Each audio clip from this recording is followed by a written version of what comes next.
Hi hello నమస్తే, నేను Apparao Jabardasth artist. Please subscribe MR news ని సబ్స్క్రైబ్ చేయండి, లైక్ చేయండి, షేర్ చేయండి, కామెంట్ చేయండి. పక్కనే ఉన్న ఐకాన్ బెల్ టచ్ చేస్తే వారి అప్డేట్ న్యూస్ అంతా మీకు వస్తుంది. Good luck to MR news. This is Apparao Jabardasth.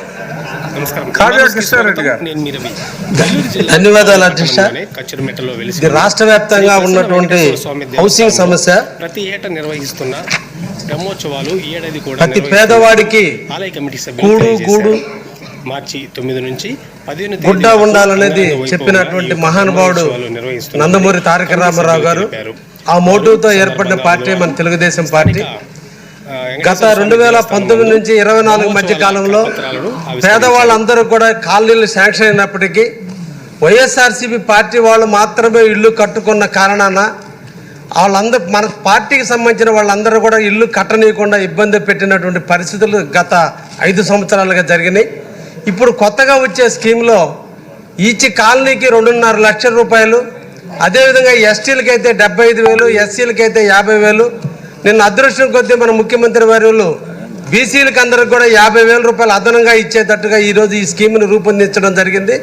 అయితే గతంలో అధికారులు టార్గెట్ కోసం ప్రతి ఒక్కరూ కూడా బీపీఎల్ కింద అంటే బిలో బేస్మెంట్ లెవెల్లో కట్టుకున్నారని అబద్ధపు సర్టిఫికేట్లు ఇచ్చిన కారణాన వాళ్ళందరూ కూడా పాత రికార్డుల్లో పాత కాలనీల కింద మంజూరై ఉన్నాయి. వాటిని కొత్త కాలనీ లిస్టులకి ట్రాన్స్ఫర్ చేయగలిగితే ఈరోజు ప్రతి పేదవాడు ఇల్లు కట్టుకోవడానికి అవకాశం ఉంటుంది. ఇప్పుడు కొత్త రేట్ల ప్రకారం ఇల్లు కట్టుకుంటే ఎస్టీలకైతే 3,20,000 వస్తుంది. అదే పాత స్కీమ్ కింద అలాగా కొనసాగితే 1.5 లక్షల రూపాయలు, ఎన్ఆర్జీఎస్ కింద 30,000 కలిపితే 1,80,000 వస్తుంది. కానీ కట్టుకునేది ఇప్పుడు కాబట్టి ఆ పాత ఉన్నటువంటి అకౌంట్ హోల్డర్స్ అందరినీ కూడా ఈ కొత్త స్కీములకు ట్రాన్స్ఫర్ చేస్తే బాగుంటుంది అనేది ఒక సూచన ప్రజల నుంచి వస్తుంది అధ్యక్ష. ప్రజల్లో ఈరోజు కొత్తగా సచివాలయంలో ఎన్రోల్మెంట్కి పోయినప్పుడు ఆల్రెడీ మీకు కాలనీ శాంక్షన్ అయ్యింది, బీబీఎల్ కింద ఉంది, నాన్ స్టాండర్డ్ కింద కాబట్టి కొత్త కాలనీకి మీరు రిజిస్టర్ చేసుకోవడానికి లేదన్నారు. ఈరోజు కొత్త కాలనీలకి పాత లిస్టుకి మధ్య 1.5 లక్షల రూపాయలు పబ్లిక్ నష్టపోతుంది.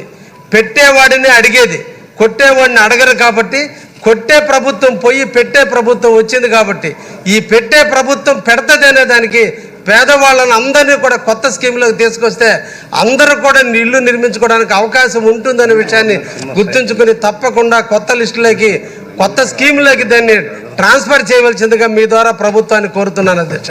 ధన్యవాదాలు అధ్యక్ష.